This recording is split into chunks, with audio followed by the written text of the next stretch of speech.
Olá! Seja bem-vindo ao Processo Cast, o podcast sobre o direito processual apresentado por Guilherme Kristen Meller.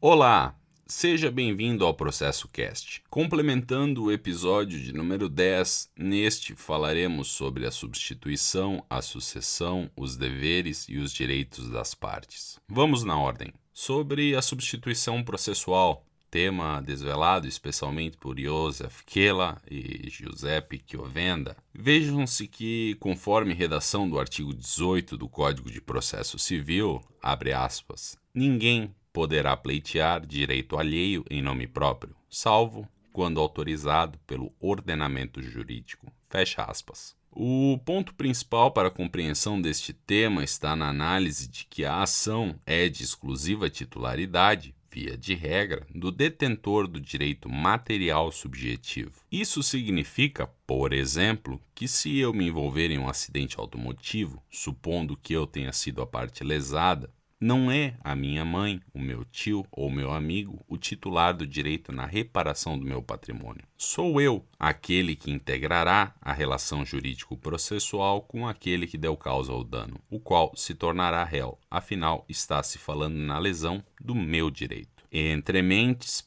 podem existir situações em que se pode falar em uma parte processual e uma parte material. Nessas específicas situações, está-se diante de uma legitimação extraordinária. Ao lado do pedido e da causa de pedir, a parte é um dos três elementos da ação. Consequentemente, há a necessidade, nesses casos, da existência de uma vinculação jurídica especial entre a parte legítima, ordinária, com a parte processual, legitimada extraordinariamente. A substituição processual deve ser legislativamente justificável, não sendo plausível, se é que poderia ser, tampouco legal, a mera vontade das partes para o estabelecimento da substituição processual. Alguns exemplos sobre o tema. O artigo 5º da Lei 7.347 de 1985, no qual se tem a possibilidade de tutela de direitos difusos por associações. O artigo 861 do Código Civil, no caso, o gestor de direitos alheios. O artigo 5º, inciso 73, da Constituição Federal, a possibilidade de que qualquer cidadão promova uma ação popular visando a proteção de direito coletivo. Avançando no conteúdo. Sobre a sucessão de partes. Importante destacar desde o início que se trata de um tema diverso da substituição processual. Arriscaria dizer, até mesmo, que é menos complexo do que a substituição processual. Levando-se em consideração o conteúdo até então exposto, enquanto que na substituição processual não há uma alteração da parte, afinal ela age por expressa e especial situação legal na defesa do direito material daquele que não é parte no processo, vide o exemplo do gestor do direito alheio, na sucessão de parte há uma alteração no polo do processo. Uma outra pessoa ocupa o lugar daquele sujeito que originalmente compusesse a relação jurídico-processual.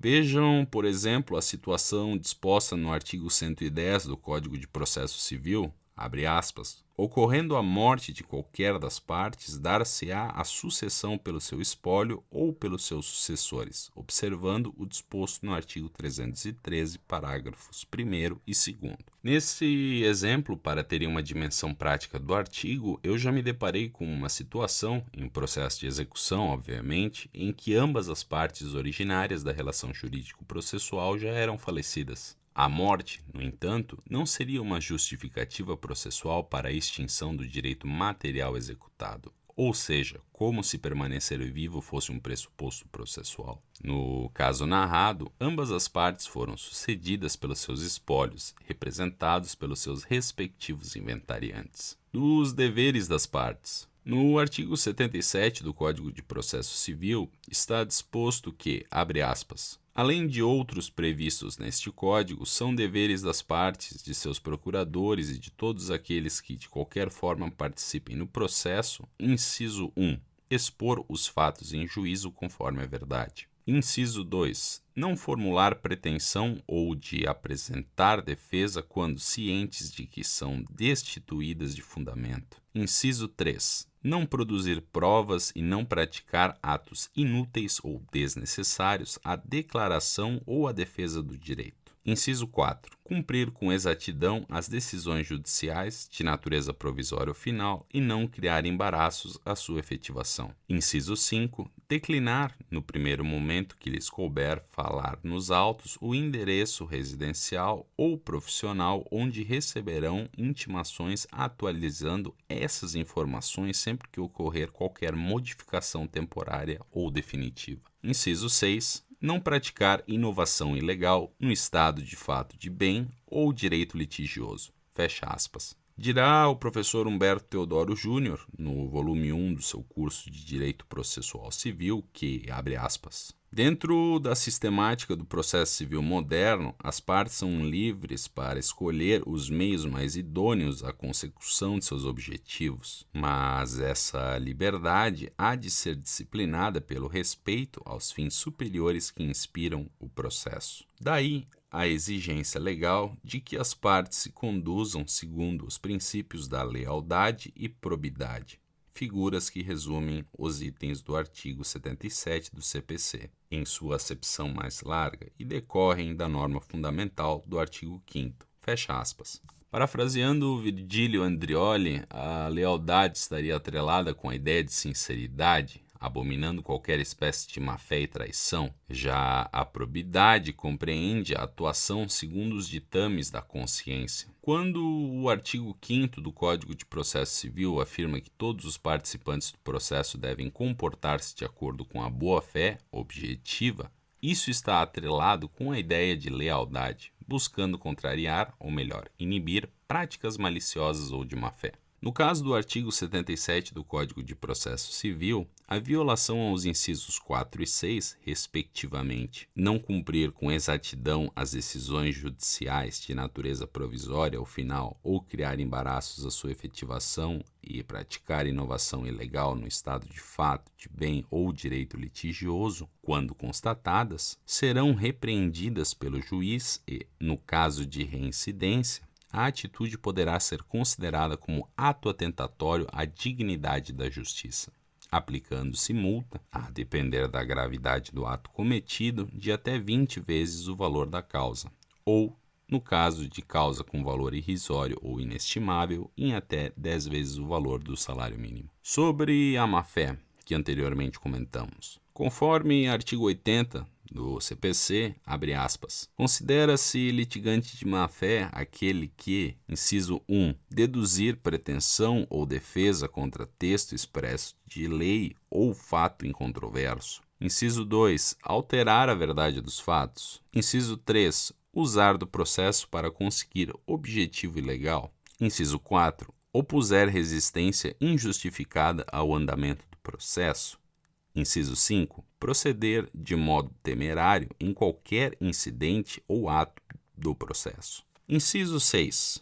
Provocar incidente manifestamente infundado. Inciso 7. Interpuser recurso com intuito manifestamente protelatório. Fecha aspas. Aquele que litigar com má-fé responde por perdas e danos, bem como, de ofício ou a requerimento, o juiz o condenará ao pagamento de uma multa que poderá variar entre 1 a 10% do valor corrigido da causa. No caso do valor da causa ser irrisório ou inestimável, a mesma regra da aplicação de 10 vezes o valor do salário mínimo, revertendo-se em favor da parte prejudicada, cumulando-se ainda com o dever de arcar com eventuais despesas advocatícias e judiciais que efetuou. Encerro o tema trabalhando com o artigo 78 do Código de Processo Civil. O decoro é fundamental a todo momento da vida humana, especialmente no processo. Recentemente, eu vi uma peça elaborada por um advogado, que, aliás, pelo que fez, nem mereceria a honra de exercer tão nobre profissão, insultando descaradamente um juiz. Apenas para deixar ainda mais claro, eu não compactuo e repudio qualquer espécie de postura nesse sentido. O decoro e o respeito são coisas básicas da vida humana.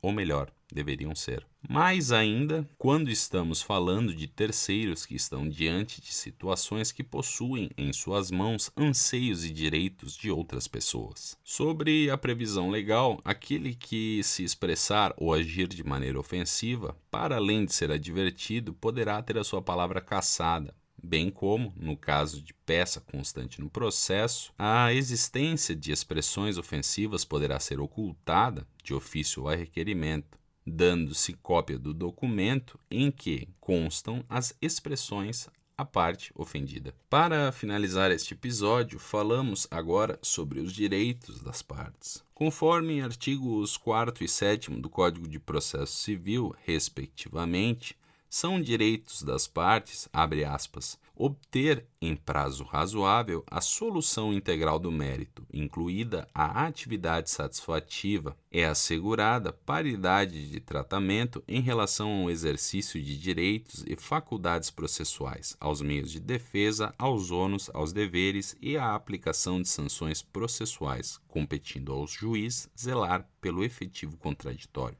Fecha aspas. Os artigos 4º e 7º do Código de Processo Civil, para além de ser normas fundamentais do processo, representam direitos dos jurisdicionados. O Estado encontrou, na monopolização da atividade jurisdicional, a supressão ao caos social. Em mesma proporção que se estabelecem deveres para as partes, deve ele, Estado, prever direitos que possuam o imediato propósito de manutenção da ordem social e, principalmente, zelar por garantias fundamentais básicas do ser humano. Por isso é que se pode afirmar que é direito do jurisdicionado, portanto, tratamento igualitário em relação ao exercício de direito e faculdade no processo, a todos os meios de defesa, a obtenção da solução integral do mérito em tempo razoável, ao efetivo contraditório, inclusive e especialmente a devida fundamentação de todos os argumentos deduzidos no processo judicial. Existe ainda um outro direito, o qual assegura a prioridade de tramitação de processos judiciais em algumas situações, no caso, as narradas pelo artigo 1048 do Código de Processo Civil. Na sua leitura,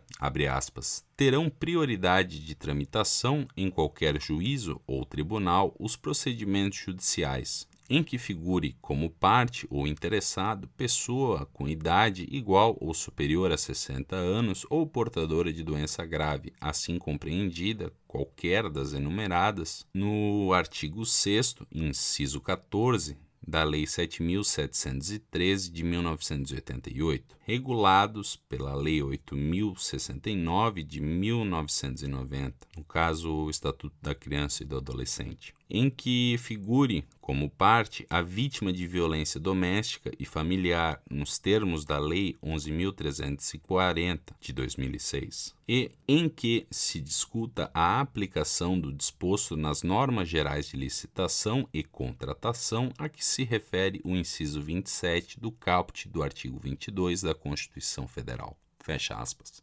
Este é o Processo Cast. Para este episódio, eu separei a obra de arte Samson Captured by the Philistines, do pintor italiano Giovanni Francesco Barbieri, conhecido também como Guercino. Aguardo vocês no próximo episódio. Até mais. Tchau.